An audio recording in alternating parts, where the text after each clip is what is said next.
I'm Michael Knorr with Architecture Minute. The topic for this episode is scale, a very basic but important concept in architecture. By the way, this is an architect's scale. Each side shows a different scale for the purpose of measuring drawings, like 1/4 inch equals 1 foot or 1/8 inch equals 1 foot. It is not a ruler. This is a ruler. It is used to measure the true length of a thing, like this caterpillar is 4 inches long. This is elementary stuff, but it's the first thing I tell beginning architecture students. This is a scale. If you want to sound professional, do not call it a ruler. Know the difference. That's one of my pet peeves, but it has absolutely nothing to do with today's topic.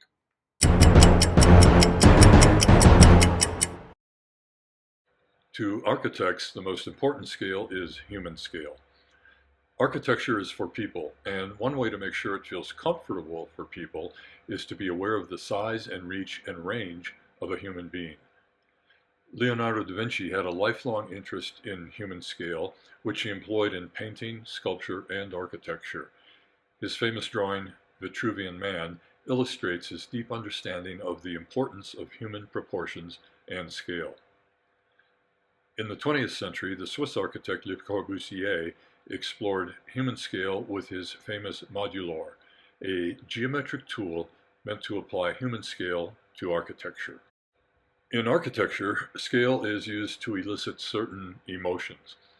On a grand scale, it might be to impress or sometimes to intimidate. The use of monumental scale can foster a sense of awe. Cathedrals are a good example. Soaring spaces lead the eye heavenward, but such grand spaces gain their full meaning when juxtaposed to a more human scale, like the side aisles of a cathedral. This kind of juxtaposition makes the main space more meaningful precisely because of this contrast. A contemporary example can be seen in this museum designed by Santiago Calatrava. It is approached via a bridge leading to a main entrance that is compressed, scaled to human beings.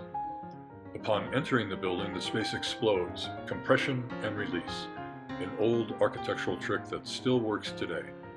The effect of this space is a sort of secular cathedral. Scale is important on a more diminutive level as well. We're not always applying it to grand public spaces or cathedrals designed to elicit awe. Let's look at a residential example. Frank Lloyd Wright was a master at manipulating the scale of spaces. At his home, Taliesin, Wright recognized the importance of human scale.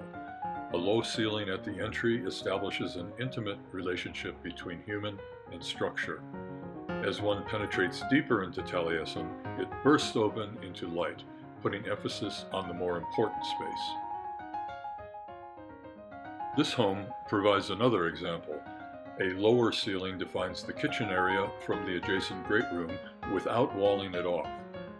Imagine if this were all one space without this kind of articulation. It would be barn-like and uninteresting. But it is not a barn, it is a home. Contrasting scales give meaning to the architecture. The thing to remember about scale in architecture is that people are the reference point. Architecture is for people. It is human scale that gives space meaning.